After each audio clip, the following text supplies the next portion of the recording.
ሀገራዊ የምክክር ሂደቶች የሀገሮችን የፖለቲካ ኢኮኖሚያዊና ማህበራዊ ቀውሶች በሰላማዊ መንገድ ለመፍታት የሚያስችሉ ወሳኝ መድረኮች ናቸው።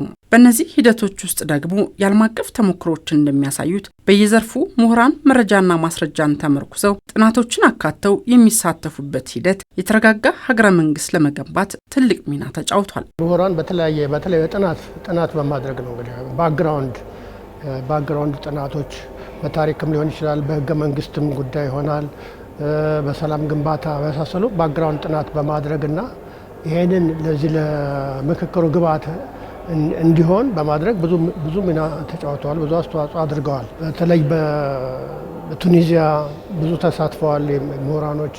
በደቡብ አፍሪካም እንደዚሁ በእርቅና ሰላም ምሁራን ብዙ ተሳትፈዋል። አሜሪካን ህገ መንግስት የጻፉት ምሁራን ናቸው ማለት እንችላለን። 55 ሰዎች ራሳቸውን ፊላዴልፊያ የሚባል ከተማ ውስጥ በር ዘግተው ለ3 ወር ቁጭ ብለው ህገ መንግስት ጽፈናል ብለው አወጡና ለህዝቡ ወይም የዛን ጊዜ 13 ቅኝ ግዛቶች ነበሩ፣ ለነሱ ቀረበ። ከዛ በኋላ ነው ህገ መንግስቱ ነው ሊቀጥል የቻለው። ስለዚህ አሜሪካ ራሷ የተፈጠረችው በዛ ደረጃ ነው፣ በምሁራኗ ነው ብለን ልናስብ እንችላለን። ይህንን ደግሞ ተለምዶ አገራችን ልናመጣ እንችላለን። ለምን? እኛ ደግሞ ከነሱ የቀሰምናቸው ብዙ ነገሮች አሉ። በሀገራችን ኢትዮጵያም በተለያዩ ጊዜያት የተስተዋለው የእርስ በርስ ግጭት በሰላማዊ መንገድ ውይይትን መሰረት አድርጎ እንዲፈታ ምሁራን ምክረ ሀሳቦችን ሲያቀርቡ ቆይተዋል ይላሉ ፕሮፌሰር መስፍን አራያ። ላለፉት 20ና 30 ዓመታት የለም ግጭቶቻችንን አለመግባባቶቻችንን የምንፈታባቸው መንገዶች ለብዙ ምዕተ ዓመታት ስንጠቀምባቸው የኖርናቸው የጉልበት መንገድ ሳይሆን በትክክል በስርዓት መነጋገር ነው የሚሻለው። ተከባብሮ ተነጋግሮ ተደማምጦ ወደ መግባባት ነው መድረስ የሚገባው የሚል ጥያቄ ቀደም ብሎ ነው ከነኙ ምሁራኖቻችን ሲመጣ የከረመው። ግን ሰሚ አላገኘም። ሰሚ ያገኘው የዛሬ 5 ዓመት ገደማ ነው።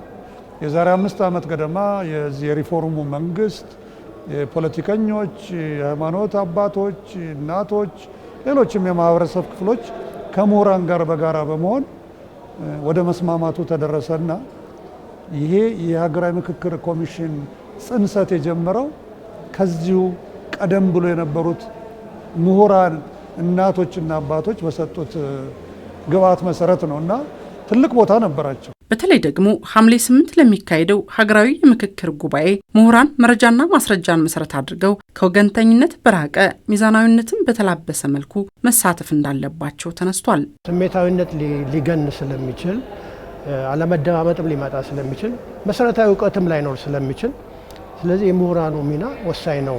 በሙያቸው መረጃ ላይ የተመሰረተ እውቀት ነው የሚያሰራጩት እና አሁንም እነሱም ለዚህ ለሚመጡት ተሳታፊዎች ተወያዮች በስሜት ሳይሆን በመረጃ ላይ ተመስርተው እንዲወያዩ ፕላስ ደግሞ የሰጣ ገባ ሳይሆን መስጠት መቀበል በሚለው መርህ እንዲሄዱበት እኔ ብቻ ትክክል ማለት ሳይሆን አሁን ምሁራን ብዙ ጊዜ እኔ ብቻ ትክክል አይሉ፣ መረጃው ብቻ እንደዚህ ይላል።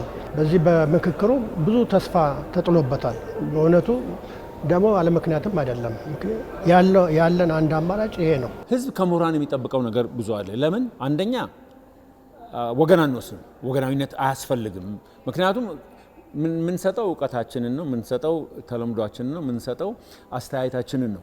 ያ አስተያየት ደግሞ ግልጽ በሆነ መንገድ ሁሉንም አመዛዝኖ ማየት አለበት። ግራኑም፣ ቀኙንም፣ መሀሉንም፣ ሰሜኑንም፣ ደቡብ ሁሉንም አመዛዝኖ ማቅረብ አለበት እና ሰው እኛ እኮ ወሳኝ አይደለንም ወይንም ጠምዛዥ ዘዋሪዎች አይደለንም።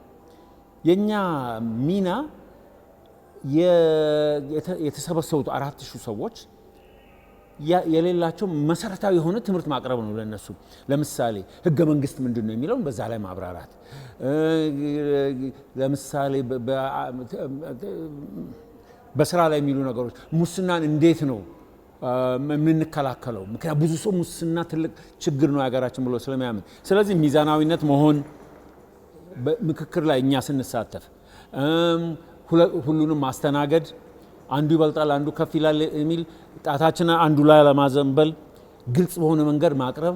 ምሁራን በየዘርፋቸው ለሀገር እድገት የሚያበረክቱት አስተዋጽኦ ከፍተኛ ቢሆንም በዋናነት ደግሞ እንደ ሀገር ተስፋ ለተጣለበት የምክክር ሂደት በተለይም ለምክክር ጉባኤው አይተኪ ሚናን ሊጫወቱ እንደሚገባ ተነግሯል። ምሁራን ትልቅ ቦታ አላቸው።